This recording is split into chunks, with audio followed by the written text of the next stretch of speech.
waktu bagian bola hari ini kita akan prediksi big match yang ada Sabtu ini ya. Sabtu dan Minggu ini. Betul banget. Ada MU lawan Tottenham Hotspur, ada Liverpool lawan City, ada Arsenal Sunderland.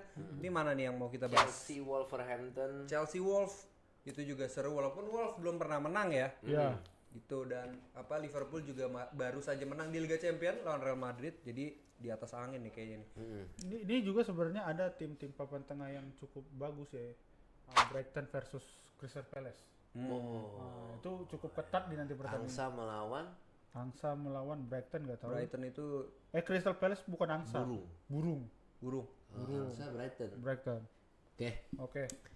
Kita mulai saja dari Arsenal Sunderland ya. Arsenal Sunderland. Oke.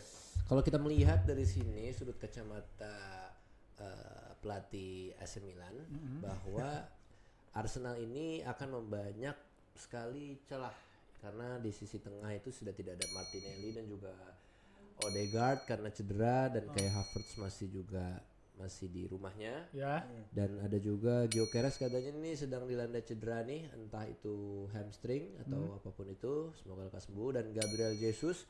Maka dari itu Arsenal memiliki ruangan-ruangan yang bisa disodok oleh Sunderland. Karena kita tahu Sunderland itu posisi 3 saat ini ya. 4. Posisi 4 yang sudah kualifikasi Liga Champion. Dan tidak dipungkiri padahal tahun lalu nyaris degradasi. Itu. Iya baru promosi. Ada yang nyaut dari situ. Ada nyaut suara. Ya, maka dari itu kita bisa memprediksi kalau menurut saya langsung saja kilas tuntas akan menjadi 1-0 Sunderland. Gokil. Tapi untuk misalnya dari pernyataan dari pelatih AC Milan tadi bahwa saya akan menyanggah sedikit. Ketidakhadirannya Mr. Odegaard dapat ditutupi dengan lari-larinya Bang Eze. Oke. Ya, Bang Eze mengisi posisi tersebut. Yang kedua juga perubahannya mungkin untuk mencari penggantinya si Victor Gyökeres di posisi depan. Apakah mungkin dia akan menggunakan false nine lagi, memanfaatkan pemain yang ada? Yang itu tidak ada karena pemain depannya. Mungkin Martinelli bisa kali taruh di false nine. Bisa, iya. Martinelli cedera. Oh iya. Martinelli cedera, Gabjes, Gyökeres, Madueke, Kai Havertz. Ya. Tinggal Ethan Nuederi atau Leo Trossard. Walaupun kemarin kemenangan 3-0 di Champions League, tapi musuhnya itu adalah Slavia Praha. Oke. Yang kita tahu liga dari Czech Republic yang belum tentu sama dengan liga Jauh dari Inggris. Jadi untuk fans Arsenal perkuatkan mental. Semoga menang. Tapi ya kalau dari pelatih AC Milan kalah. Tapi menurut gue juga karena Sunderland ini kan ada granit ya, Iya. granit Saka. Jadi mungkin dia tahu informasi rahasia tentang Arsenal. Jadinya dia bisa ngasih insight lebih kepada pemain Arsenal. Soalnya nih Arsenal lagi di atas angin nih, kedinginan kan. Gak ada yang bisa ngalahin dia juga baru 3 atau 4 gol kebobolan. Jadi gue rasa Sunderland ini akan main nothing tulus, tapi akhirnya mungkin bisa ada gol dari Sunderland. Biar seru lah. Karena ini kemarin itu juga Jordan Henderson kan pulang melawan Liverpool kan. Timnya apa sih Jordan Henderson? Henderson sekarang tim mana? Di Brentford. Di Brentford. Iya, dan itu menang loh lawan Liverpool.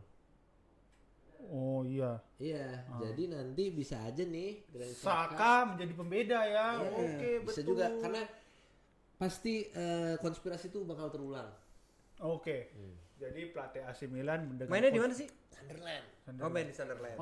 Satu. Kandang Sunderland. Angker bro, Sunderland tuh. Angker. Angker bro. Karena katanya bekas rumah sakit kan. Iya. Emang ya? Kan biasa gitu kalau sekolah kita kan. Dulu bekas rumah sakit. Iya. Lanjut. Lanjut lagi. MU Tottenham. Tottenham. Nah, ini sengit nih. Sengit nih. Karena Tottenham lagi baru menang di Champion. Iya, 4-0. 4-0. Tapi sebelumnya kalah lawan Chelsea. Iya, 1-0. Dendam itu masih ada gitu. Sedangkan MU harusnya bisa menang di kandang Tottenham karena kan MU udah berapa musim fokus di liga kan. Bukan Eropa. Jadi harusnya dengan kayak gini harusnya menang, apalagi track bagusnya lagi.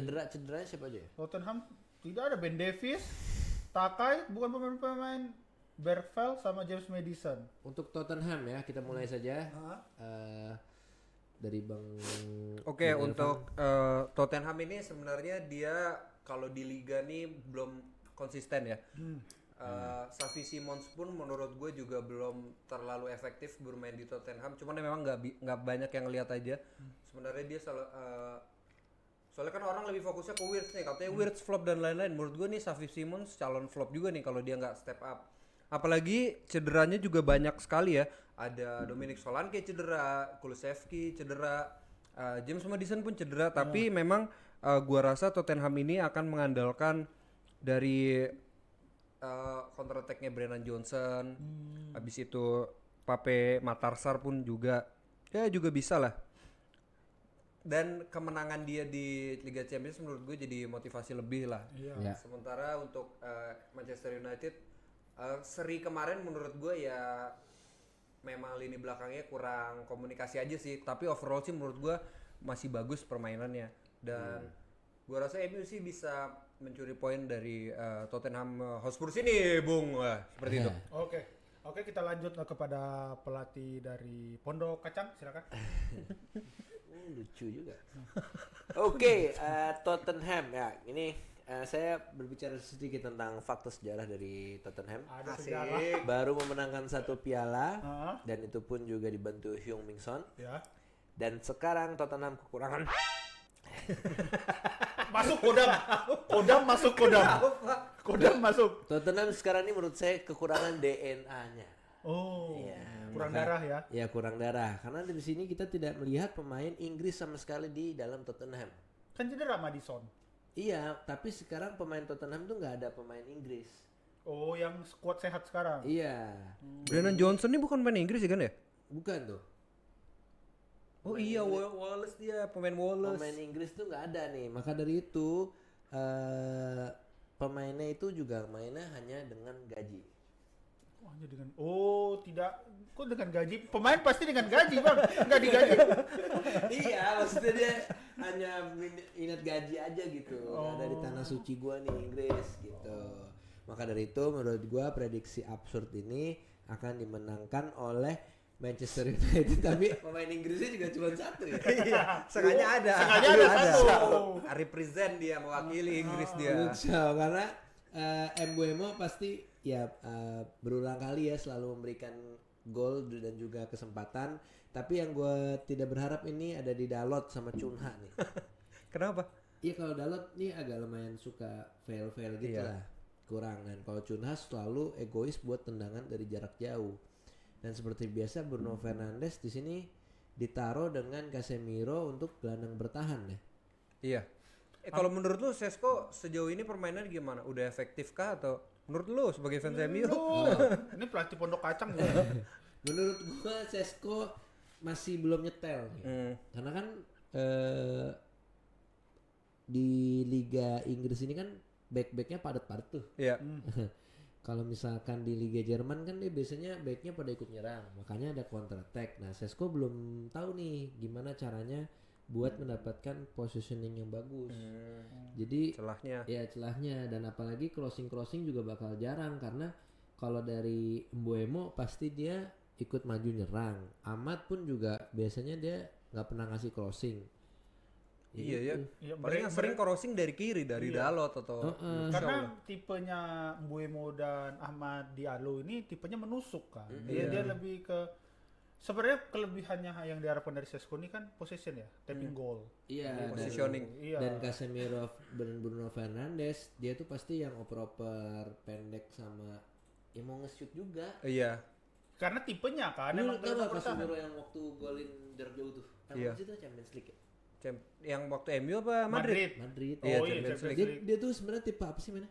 Gelandang bertahan. Cuma di MU ini gue jadi kok dia ikut menyerang juga gitu, makanya permainannya berbeda dibanding di Madrid. Oh, kalau di Madrid tuh dia benar-benar kayak Busquets.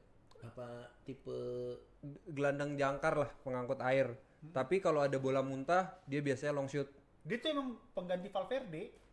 Valverde itu pengganti dia. Iya. Posisinya tuh selalu gitu, selalu di luar kotak. Untuk menjaga kestabilan terus segala macam. Oh, itu berubah ya tentang di MU ya? Iya, karena MU yang memaksa orang berubah kan. Iya sih. Ya, Ya, membantu kan? semuanya. berarti agak lumayan bisa pasti kebobolan. MU pasti kebobolan. MU emang pasti kebobolan, tapi untuk MU menang, bisa nyerang juga. kemungkinan dari prediksi pelatih Pondok Kacang itu Kayaknya berapa skornya? Bisa terjadi lebih dari 3 gol. Menurut Siapa gua sih ada yang menang kah atau imbang kah? 4-3 4-3 di MU. Tottenham. MU. Oh, MU. Nah, kalau menurut saya sebagai perwakilan Kecamatan Bintaro, bahwa sebenarnya yang akan menang ini malah Tottenham. Dengan lihat tren positifnya mereka di Liga Champion. Mereka juga pengen ngincar kemenangan di Liga domestik karena habis kekalahan dengan kota Chelsea Iya. 1-0. Derby sekota. Makanya di sini mungkin kemungkinan menangnya si Tottenham 2-0 di kandang. Kita lanjut ke pertandingan besarnya Manchester City lawan Liverpool. Wih, seru nih. Seru. Noise. Liverpool lagi senang-senangnya nih. Florian Wirtz udah bagus ya. Udah. Iya, kemarin bagus sih melawan Madrid. City juga masih mengandalkan Erling Haaland ya sebenarnya ya. Haaland tetap menjadi mesin Haaland tetap pencetak gol. Iya. Gitu. Nah, dengan kemenangan mereka kemarin 3-0 lawan Bournemouth City ya. City. Kalau misalnya ini di kandang City, feeling Anda dari pelatih Di kandang City ya. di kandang City. Oke, City. Presiden Pondok Cabe FC. Silakan. Oke, kalau kita melihat dari Liverpool dengan jubah Liga Premier League, kemarin kan emang selalu jelek tuh permainannya.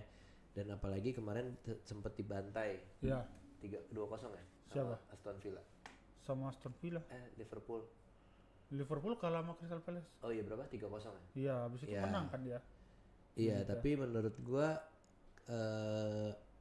Liverpool di Liga Inggris ya gimana ya, udah mulai ketebak karena kenapa di Champions dia jago, Real Madrid nggak pernah ketemu Liverpool di Inggris.